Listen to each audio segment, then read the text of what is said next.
Hello ನಮಸ್ಕಾರ. ನಾಗರಹಾವು exclusive report ವಿಶೇಷ ಕಾರ್ಯಕ್ರಮ ಇದು. ನಾನು ಹರೀಶ್ ನಾಗರಾಜು. ಸಿಂಹ ಗರ್ಜನೆ ಶಿಳ್ಳೆ ಹೊಡೆದ್ರ ನಮ್ಮ ಅಭಿಮಾನಿಗಳು. ವಿಷ್ಣು ಮ್ಯಾಜಿಕ್ಗೆ ಅಭಿಮಾನಿಗಳ ಹರ್ಷೋದ್ಗಾರ ಹೇಗಿತ್ತು? ದಿಗಂತ್ ರಮ್ಯಾ ಹೆಸರಿಗೆ ಮಾತ್ರ ಈ ಸಿನಿಮಾದಲ್ಲಿ ಅವರು ಹೀರೋಯಿನ್ಗಳ. ನಿರ್ದೇಶಕ ಕೋಡಿ ಮಾಡಿದ್ದಾರಾ ಈ ಸಿನಿಮಾದಲ್ಲಿ ಮೋಡಿ? ಇದೇ ಈ ಹೊತ್ತಿನ ವಿಶೇಷ ಕಾರ್ಯಕ್ರಮ. ಹಾವು ಹೆಂಗೈತಣ್ಣ? ಕಳೆದ 2 ವರ್ಷಗಳಿಂದ ಕಾಯ್ತಾ ಇದ್ದಂಥ ವಿಷ್ಣು ಅಭಿಮಾನಿಗಳ ಆನಂದಕ್ಕೆ ಬಹುಶಃ ಆಕಾಶವೂ ಕೂಡ ತಲೆಬಾಗಿದೆ ಅನ್ನಿಸ್ತಾ ಇದೆ. ಮತ್ತೆ ವಿಷ್ಣುದಾದ ಕೈಯಲ್ಲಿ ಖಡ್ಗ ಹಿಡ್ಕೊಂಡು ನಿಂತದ್ದು ನೋಡಿ ಕೇಕೆ ಹೊಡಿತಿದ್ದಾರೆ. ನೆಲ ಗುದ್ದಿ ಕುಣಿಯುವಂತಹ ಸಿಂಹದ ವೈಖರಿಗೆ ವಾರೆ ವಾ ಅಂತ ಇದ್ದಾರೆ. ಅರೆ, ಎಲ್ಲ ಬಿಟ್ಟು ವಿಷ್ಣುವರ್ಧನ್ ಈಗ ಯಾಕೆ ಇಲ್ಲಿಗೆ ಬಂದರು? ನಮ್ಮೊಂದಿಗಿಲ್ಲದ ವಿಷ್ಣು ಮತ್ತೆ ಕಾಣಿಸ್ಕೊಂಡಿದ್ದಾದ್ರು ಎಲ್ಲಿ, ಹೇಗೆ? ಇದ್ರ ಬಗ್ಗೆ ತಿಳ್ಕೋಬೇಕು ಅಂದ್ರೆ ಈ ಸ್ಟೋರಿ ನೋಡ್ಲೇಬೇಕು ನೀವು. ಸಾಹಸ ಸಿಂಹನ ಘರ್ಜನೆಗೆ ಅಭಿಮಾನಿಗಳ ಕೇಕೆ.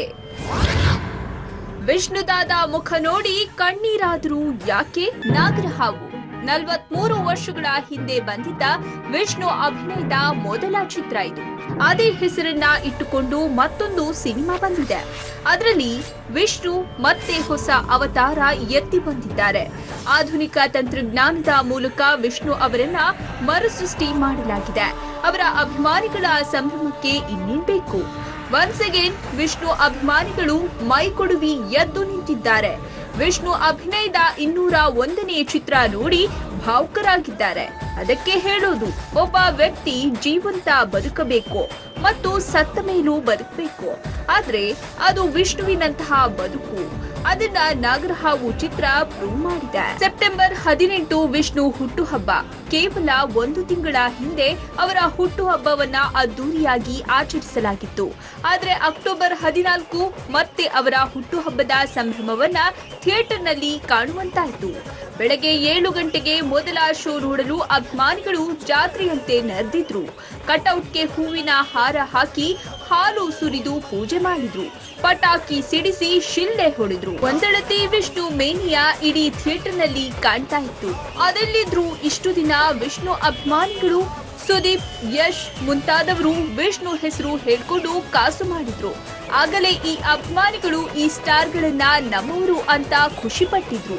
ಆಯಾ ಸ್ಟಾರ್ಗಳಿಗೆ ಹೂವಿನ ಹಾರ ಹಾಕಿದ್ರು. ಇನ್ನು ಖುದ್ದು ವಿಷ್ಣುವರ್ಧನ್ ಮತ್ತೆ ಮರುಸೃಷ್ಟಿಯಿಂದ ಎದ್ದು ಬರ್ತಾರೆಂದು ಕೇಳ್ಬೇಕೆ? ಇದ್ದ ಬಂದ ಕೆಲಸವನ್ನೆಲ್ಲ ಅಲ್ಲಲ್ಲೇ ಬಿಟ್ಟು ನುಗ್ಗಿ ಬಂದೇ ಬಿಟ್ಟು. ಹೌದು, ಇದು ಅಕ್ಷರಶಃ ನಾಗರಹಾವು ಚಿತ್ರದ ಸಂಭ್ರಮ ಅಲ್ಲ, 100ಕ್ಕೆ 100 ಹಬ್ಬ. ವಿಷ್ಣು ಸಡಗರ, ವಿಷ್ಣು ಸಂಭ್ರಮ, ವಿಷ್ಣು ವೈಭವ. ಲಾಸ್ಟ್ ಬಟ್ ನಾಟ್ ಲೀಸ್ಟ್, ಇದು ಸಾಹಸ ಸಿಂಹನ ಜಬರ್ದಸ್ತ್ ಸುನಾಮಿ. ಹಾಗಂತ ಇಡೀ ಚಿತ್ರದಲ್ಲಿ ವಿಷ್ಣು ಇದ್ದಾರೆ ಅಂತ ತಿಳ್ಕೊಬೇಡಿ. 2.25 ಗಂಟೆ ಸಿನಿಮಾದಲ್ಲಿ ವಿಷ್ಣು ಕಾಣಿಸೋದು ಕೊನೆಯ 9 ನಿಮಿಷಗಳಲ್ಲಿ ಮಾತ್ರ. ಅದಕ್ಕಾಗಿ ನೀವು ಸಹನೆಯಿಂದ ಕಾಯ್ಬೇಕು. ಅಲ್ಲಿಯವರೆಗೆ ದಿಗಂತ್ ಮತ್ತು ರಮ್ಯಾ ಎನ್ನುವ 2 ಮುಖಗಳನ್ನ ಮಿಕ್ಕಿ ನೋಡ್ತಾ ಕುಳಿತುಕೊಳ್ಬೇಕು. ವಿಷ್ಣು ಅಭಿಮಾನಿಗಳು ಅದನ್ನೂ ಮಾಡಿದ್ದಾರೆ. ಕ್ಲೈಮ್ಯಾಕ್ಸ್ ಹತ್ತಿರ ಬಂದಂತೆ ವಿಷ್ಣು ಅಭಿಮಾನಿಗಳಲ್ಲಿ ಅದೇನೋ ಪುಳಕ, ಅದೇನೋ ರೋಮಾಂಚನ. ಇನ್ನೇನು ವಿಷ್ಣು ಎಂಟ್ರಿ ಆಗುತ್ತೆ ಎನ್ನುವ ಬಿಲ್ಡಪ್ ಕಾಣತೊಡಗಿತ್ತು ನೋಡಿ. ಅಷ್ಟೇ, ಏಕಾಏಕಿ ಎಲ್ಲರೂ ಎದ್ದು ನಿಂತೇ ಬಿಟ್ಟು ಮೂಟೆಗಳಲ್ಲಿ ಹೊತ್ತು ತಂದಿದ್ದ ಹೂವುಗಳನ್ನ ವಿಷ್ಣು ಸ್ವಾಗತಕ್ಕೆ ತೆರೆ ಮೇಲೆ ಸುರಿದ್ರು.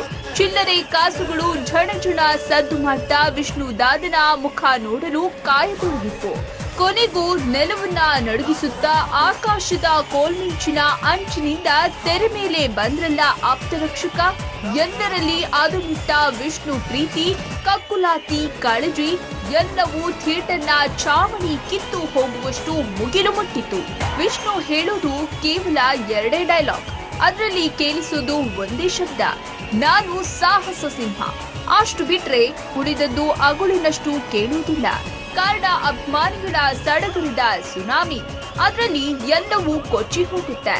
ಅದಕ್ಕಿಂತ ಹೆಚ್ಚಾಗಿ ವಿಷ್ಣು ಮುಖವನ್ನ ನೋಡಿದಷ್ಟು ಜನರು ಒಂಥರ ಸಂಮೋಹನಕ್ಕೆ ಸಿಕ್ಕವರಂತೆ ಕಿರಿಸ್ತಾರೆ. ಇಷ್ಟು ಬೇಗ ಹೋಗ್ಬಾರ್ದಿತ್ತು ದೊರೆ ಅಂತ ಭಾವುಕರಾಗ್ತಾರೆ. ಆ 9 ನಿಮಿಷ ಎದ್ದು ನಿಂತುಕೊಂಡೇ ವಿಷ್ಣು ದರ್ಶನ ಮಾಡ್ತಾರೆ. ಆ ಹಿರಿಯ ಚೇತನಕ್ಕೆ ಸಲಾಂ ಹೊಡಿತಾರೆ. ಕೊನೆಯದಾಗಿ ವಿಷ್ಣು ಮುಖ ತೆರೆಯ ಮೇಲೆ ಮಾಯವಾಗುತ್ತಾ ಹೋದಂತೆ ಅದ್ಯಾಕೋ ಎಲ್ಲರೂ ಮುಖ ಹಿಡಿ ಮಾಡ್ಕೊಳ್ತಾರೆ. ಕಣ್ಣಲ್ಲಿ ನೀರಿತ್ತ ಇನ್ನೊಬ್ಬರಿಗೆ ಕಾಣದಂತೆ ಒರೆಸಿಕೊಳ್ತಾರೆ. That is Vishnuvardhan, one and only ಸಾಹಸ ಸಿಂಹನ ಮೇಲಿನ ಪ್ರೀತಿ. ಶತ್ರುಗಳನ್ನ ಖಡ್ಗ ಹಿಡಿದು ಇರಿಯುತ್ತಾ ಆಕಾಶದಲ್ಲಿ ತೇಲಾಡುತ್ತಾ ಘರ್ಜಿಸುವ ವಿಷ್ಣುವನ್ನ ನೋಡುವುದೇ ಪರಮಾನಂದ. ಕ್ಲೋಸ್ಅಪ್ ನಲ್ಲಿ ವಿಷ್ಣು ಮುಖ ಕಂಡಾಗಲೆಲ್ಲ ಮತ್ತೆ ಮತ್ತೆ ಅಭಿಮಾನಿಗಳ ಸಂತಸ ಎಲ್ಲಿ ಮೀರುತ್ತೆ. ಭೂಮಿಯನ್ನ ನಡುಗಿಸುವಂತೆ ಕುಣಿಯುವಾಗ ಎದೆ ಝಲ್ಮುತ್ತೆ. ಒಂದೇ ಮಾತಲ್ಲಿ ಹೇಳ್ಬೇಕಂದ್ರೆ ಇದು ಸಾಹಸ ಸಿಂಹನ ಅಭಿಮಾನಿಗಳ ಮಹೋನ್ನತ ಹಬ್ಬ. ಅಂಥದೊಂದು ಮತ್ತು ಅದಕ್ಕಷ್ಟೇ ನಾಗರಹಾವು ಚಿತ್ರ ಸೀಮಿತವಾಗಿದೆ. ಅಕಸ್ಮಾತ್ ಇದರಲ್ಲಿ ವಿಷ್ಣುವನ್ನ ಗ್ರಾಫಿಕ್ಸ್ ನಿಂದ ತರುವ ಕೆಲಸ ಮಾಡಿದ್ರೆ ನಿರ್ಮಾಪಕರ ಕತೆ ನೀರು ಪಾಲಾಗ್ತಾ ಇತ್ತು. ನೋಡಿದ್ರಲ್ಲ ಸ್ಟೋರಿನ? ಹಾಗಾದ್ರೆ ನಟಿ ರಮ್ಯಾ ಮತ್ತು ನಟ ದಿಗಂತ್ ಏನ್ ಕಡ್ದು ಕಟ್ಟೆ ಹಾಕಿದ್ದಾರೆ ಈ ಸಿನಿಮಾದಲ್ಲಿ? ನಿರ್ದೇಶಕ ಕೋಡಿ ರಾಮಕೃಷ್ಣ ಮೋಡಿ ಮಾಡಿದ್ದಾರಾ? ಅಸಲಿಗೆ ಇದಕ್ಕೆ 40 ಕೋಟಿ ನಿಜವಾಗ್ಲೂ ಖರ್ಚಾಗಿದೆಯಾ? ಅದನ್ನಂತೂ ನಿಮಗೆ ಹೇಳಲೇಬೇಕು. ಆದರೆ after a small break. Nagarahavu cinema ನೋಡಿದ ಮೇಲೆ ಅನಿಸೋದು ಒಂದೇ ಮಾತು, ಇದರಲ್ಲಿ ವಿಷ್ಣು ಅವರ ಪಾತ್ರ ಸೃಷ್ಟಿ ಮಾಡದಿದ್ದರೆ ಖಂಡಿತವಾಗ್ಲೂ ಇಷ್ಟೊಂದು ಮಟ್ಟದಲ್ಲಿ ಪ್ರಚಾರ ಸಿಗ್ತಾ ಇರಲಿಲ್ಲ ಅಂತ. ಜನರು ಕೂಡ ಈ ಪಾರ್ಟಿ ಥಿಯೇಟರ್ಗೆ ನುಗ್ಗು ಬರ್ತಿರ್ಲಿಲ್ಲ. ಹಾಗಾದರೆ ರಮ್ಯಾ ಮತ್ತು ದಿಗಂತ್ ಈ ಸಿನಿಮಾದಲ್ಲಿ ಆಟಕ್ಕುಂಟು ಲೆಕ್ಕಕ್ಕಿಲ್ವಾ? ಗ್ರಾಫಿಕ್ಸ್ ಚಿತ್ರ ಮಾಡೋದ್ರಲ್ಲಿ ಹೆಸರು ಮಾಡಿರುವಂಥ ನಿರ್ದೇಶಕ ಕೋಡಿ ರಾಮಕೃಷ್ಣ ಕರಾಮತ್ತು ಕೆಲಸ ಮಾಡಿಲ್ವಾ? ಅಸಲಿಗೆ ಇದರ ಕಥೆಯಾದರೂ ಏನು? ಇಲ್ಲಿದೆ, ಮಿಸ್ ಮಾಡದೆ ನೋಡಿ. ಅಲಲಲಲ ಕೋಡಿ, ಇದೇನ್ರಪ್ಪ ಮೋಡಿ. Ramya cute, Diganth set property. ಇಡೀ ಸಿನಿಮಾ ನೋಡಿದ್ಮೇಲೆ ನೆನಪಲ್ಲಿ ಉಳಿಯೋದು ಗ್ರಾಫಿಕ್ ಕೆಲಸ ಮಾತ್ರ. ವಿಷ್ಣುವಿನಿಂದ ಹಿಡಿದು ಹಾವು ಯುದ್ಧದ ಸನ್ನಿವೇಶಗಳು ನಿಜಕ್ಕೂ ಮೈನವಿರಳಿಸುತ್ತವೆ. ಕೋಡಿ ರಾಮಕೃಷ್ಣ ಅದರಲ್ಲಿ ಗೆದ್ದಿದ್ದಾರೆ. ಅವರು ಇಂತಹ ಚಿತ್ರಗಳನ್ನ ಮಾಡುವುದರಲ್ಲಿ ಎತ್ತಿದ ಕೈ. ಆದ್ರೆ ಅರುಂಧತಿಯಂತಹ ಚಿತ್ರ ಮಾಡಿದವರು ಇವರೇನಾ ಅನ್ನುವಷ್ಟು ನೀರಸವಾಗಿದೆ ಚಿತ್ರಕಥೆ. ಒಂದು ದೈವ ಕಳಸದ ಸುತ್ತ ಕಥೆ ಸಾಗುತ್ತೆ. ಅದನ್ನ ಪಡೆಯಲು ಹೀರೋ ಮತ್ತು ವಿಲನ್ ನಡುವಿನ ಹೋರಾಟವೇ ಕಥಾ ಹಂದರ. ಆ ಕಳಸ ಕಾಪಾಡಲು ಬರೋದೇ ನಾಯಕಿ ರಮ್ಯಾ. ಆದ್ರೆ ಇಂಟರ್ವಲ್ ವರೆಗೆ ಕತೆ ಮೇಲೇಳೋದೇ ಇಲ್ಲ. ವಿರಾಮದ ನಂತರವೇ ಕತೆಗೆ ವೇಗ ದಕ್ಕುತ್ತೆ. ಆದ್ರೆ ನಗು ಮೂಡಿಸದ ಕಾಮಿಡಿ, ಪೇಲುವ ಸೆಂಟಿಮೆಂಟ್, ಭಾವುಕತೆ ಇಲ್ಲದ ರೊಮ್ಯಾನ್ಸ್ ದೃಶ್ಯಗಳನ್ನ ಅರಗಿಸಿಕೊಳ್ಳುವುದು ಕಷ್ಟ. ಕೆಲವೊಮ್ಮೆ ಇದು ಕನ್ನಡ ಸಿನಿಮಾನ ತೆಲುಗು ಸಿನಿಮಾನ ಅನ್ನುವಷ್ಟು ಪರಭಾಷೆಯ ನಟರಿದ್ದಾರೆ. ಅವರು ಡೈಲಾಗ್ ಹೇಳ್ತಾ ಇದ್ರೆ ಲಿಪ್ಸಿಂಗ್ ಕೆಲವೊಮ್ಮೆ ಆಗುವುದಿಲ್ಲ. ಆರಂಭದಲ್ಲಿ ದರ್ಶನ್ ಹಾಡು ತುರುಕಿದಂತಿದೆ. ಕೆಲವೊಂದು ದೃಶ್ಯಗಳು ಯಾಕೆ ಬರುತ್ತವೆ ಅನ್ನೋದು ತಿಳಿಯೋದೇ ಇಲ್ಲ. ರಮ್ಯಾ ಮುದ್ದು ಮುದ್ದಾಗಿ ಕಾಣಿಸ್ತಾರೆ. ಕೊಟ್ಟ ಪಾತ್ರಕ್ಕೆ ನ್ಯಾಯ ಸಲ್ಲಿಸಿದ್ದಾರೆ. ವಿಲನ್ಗಳಿಂದ ಕಳಸ ಕಾಪಾಡುವ ನಾಗರಿಕ ಪಾತ್ರದಲ್ಲಿ ಫೈಟಿಂಗ್ ಸೀನ್ ನಲ್ಲಿ ದಿಗಂತ್ ಚಿತ್ರರಂಗಕ್ಕೆ ಬಂದು ಇಷ್ಟು ವರ್ಷವಾದ್ರೂ ಸೆಟ್ ಪ್ರಾಪರ್ಟಿ ಥರಾನೇ ಇದ್ದಾರೆ. ಆ ಯಪ್ಪನಿಗೆ ರಾಜಮೌಳಿ ಬಂದ್ರೂ ಅಭಿನಯ ತೆಗೆಸಲು ಆಗುವುದಿಲ್ಲ. ಗುಡಿಗೆನ್ನೆ ಚೆಲುವ ಅಂತ ಹೇಳಿ ಮಟ್ಟಸವಾದ ಗುಂಡಿಯನ್ನೇ ಜನರು ತೋರಿಸ್ತಿದ್ದಾರೆ. ಸಾಧು ಕೋಕಿಲ ಬಂದಾಗ ಬೀಳುವ ಶಿಳ್ಳೆಗಳು 5 ಪೈಸುವಷ್ಟು ಇವರಿಗೆ ಬೀಳುತ್ತಿಲ್ಲ. ಗಾಳಿ ಆಂಜನೇಯ ಇವರನ್ನೆಲ್ಲ ಈ ಚಿತ್ರರಂಗವನ್ನ ಕಾಪಾಡಲಿ. ಇದು ವಿಷ್ಣು ಅಭಿಮಾನಿಗಳಿಗೆ ಹಬ್ಬ ಮಾಡಿದಷ್ಟು ಸಂಭ್ರಮ ನೀಡಿದೆ. ಅವರಿಂದಲೇ ಈ ಚಿತ್ರಕ್ಕೊಂದು ಖದರ್ ದಕ್ಕಿದೆ. ಅರ್ಥ ಆಗಿರ್ಬೇಕಲ್ಲ ಒಂದಷ್ಟು ಮಟ್ಟಿಗೆ. ನಾಗರಾವ್ ಸಿನಿಮಾಗೆ ಅಭಿಮಾನಿಗಳ ಪ್ರತಿಕ್ರಿಯೆ ಅಂತೂ ನಾನು ನಿಮಗೆ ತೋರಿಸ್ಲೇಬೇಕು. ಸಿನಿಮಾ ನೋಡಿದ್ಮೇಲೆ ಅವರೆಲ್ಲ ಏನು ಹೇಳ್ತಿದ್ದಾರೆ. ಸಿನಿಮಾಗಳ ಬಗ್ಗೆ ನಾವೆಷ್ಟೇ ಹೇಳಿದ್ರು ಕೂಡ ಫೈನಲಿ ಅಂದ್ರೆ ಅಂತಿಮವಾಗಿ ಜಡ್ಜ್ ಮಾಡೋರು ನಮ್ಮ ಪ್ರೇಕ್ಷಕರು. ಅವರ ಪ್ರತಿಕ್ರಿಯೆ ತುಂಬಾ ಇಂಪಾರ್ಟೆಂಟು. ನಾಗರಹಾವು ಸಿನಿಮಾ ನೋಡಿ ಬಂದ ಪ್ರೇಕ್ಷಕರ ರಿಯಾಕ್ಷನ್ ಇಲ್ಲಿದೆ. ಸೂಪರ್ ಆಗಿದೆ ಕ್ಲೈಮ್ಯಾಕ್ಸ್ ಸೂಪರ್ ಡೂಪರ್ ಸರ್. ಅಣ್ಣನ ಬಗ್ಗೆ ಮಾತಾಡಂಗಿಲ್ಲ. ಅವರು ಮತ್ತೆ ಜಲದಲ್ಲಿ ಸೂರ್ಯ ಚಂದ್ರ ಇರುವವರೆಗಂಟು ಅಣ್ಣವರು ಅಭಿಮಾನ ಹೃದಯದಲ್ಲಿ ಇರ್ತಾರೆ ಸರ್. ನಮ್ಮ ವಿಷ್ಣು ಸರ್ ಬಂದಿದ್ದೆ ಅದೇ ತುಂಬಾ ಇಷ್ಟ ಆಯ್ತು. ಆ ಜನಗಳು ಸಿಳ್ಳೆ ಕೇಕೆ ಹೊಡೆಯಕ್ಕೆ ಅದು ಒಂದು ಗತ್ತಬೇಕು ಸರ್. ನೋಡಕ್ಕೆ ಸೂಪರ್ ಆಗಿದೆ. ಫ್ಯಾಮಿಲಿ ಕೂಡ ನೋಡ್ಬೋದು. ಸಾಕತ್ತಾಗಿದೆ. ಎಲ್ಲರೂ ಬಂದು ನೋಡಿ. ಇಷ್ಟರ ಸ್ಕ್ರೀನ್ ಪ್ಲೇ ಬರೋ ಮಟ್ಟ ಎಲ್ಲರೂ ಎದ್ದು ನಿಂತರು ಸರ್. ಯಾರು ಮುಗಿ ಮಟ್ಟನು ಕುಂದಿರಲಿಲ್ಲ, ಯಾರು ಕುಂದಿರಲಿಲ್ಲ. Screen play super super super.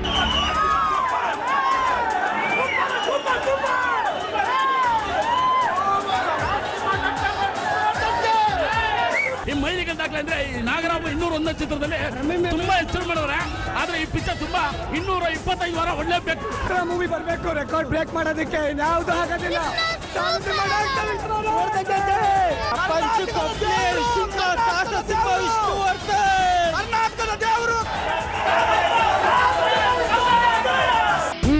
Interesting ಅನಿಸ್ತಾ ಇದೆ. ಒಟ್ಟಾರೆ ವಿಷ್ಣು ಅಭಿಮಾನಿಗಳು ಅಭಿಮಾನದಿಂದ ಈ ಸಿನಿಮಾಗೆ ಹೋಗ್ತಾರೆ ನಿಜ, ಅದಕ್ಕೋಸ್ಕರ ಕೊನೆವರೆಗೂ ಕೂರ್ತಾರೆ ಅದು ನಿಜ. ಆದರೆ ಸಿನಿಮಾ ನೋಡೋಕ್ಕೋಸ್ಕರ ಜನಸಾಮಾನ್ಯರು ಮಾತ್ರ ಅಕ್ಷರಶಃ ಮನೆ ಬಿಟ್ಟು ಆಚೆಗೆ ಬರ್ತಾರಾ, ಈ ಪ್ರಶ್ನೆ ಕಾಡುತ್ತೆ.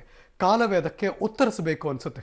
ಎಲ್ಲ ಕೋಡಿ ಅನ್ನುವ ರಾಮಕೃಷ್ಣ ಅವರ ಮಹಿಮೆ, ಕೃಪೆ, ಕೈಚಳಕ ಏನು ಬೇಕಾದರೂ ಕರ್ಕೊಳ್ಳಿ. ಇದೇ ಈ ಹೊತ್ತಿನ ವಿಶೇಷ ಕಾರ್ಯಕ್ರಮ. ನೆನಪಿರ್ಲಿ, ನ್ಯೂಸ್ ಅಂದರೆ ಪಬ್ಲಿಕ್ ಟಿವಿ.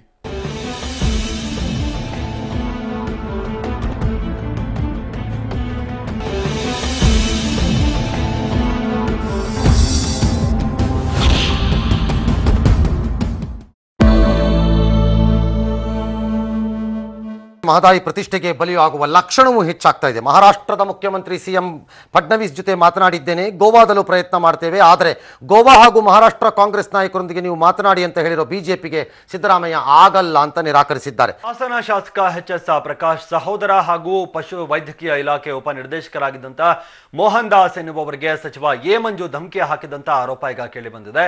ಮೊಬೈಲ್ ಮೂಲಕ ಮೋಹನ್ ದಾಸ್ ಕರೆ ಮಾಡಿದ ಎ ಮಂಜು ಕರೆ ಮಾಡಿರ್ತಾರೆ. ಆ ಸಂದರ್ಭದಲ್ಲಿ ನೀವು ಹಣ ಪಡೆದಿದ್ದೀರಾ, ಇದಕ್ಕೆ ಸಂಬಂಧಿಸಿದಂತ ದಾಖಲೆ ನನ್ನ ಬಳಿ ಇದೆ, ತಿದ್ದಿಕೊಳ್ಳದಿದ್ರೆ ದೂರದ ಊರಿಗೆ ವರ್ಗಾವಣೆ ಆಗ್ತೀರಿ ಅಂತ ಬೆದರಿಕೆಯನ್ನ ಹಾಕಿದ್ದಾರೆ.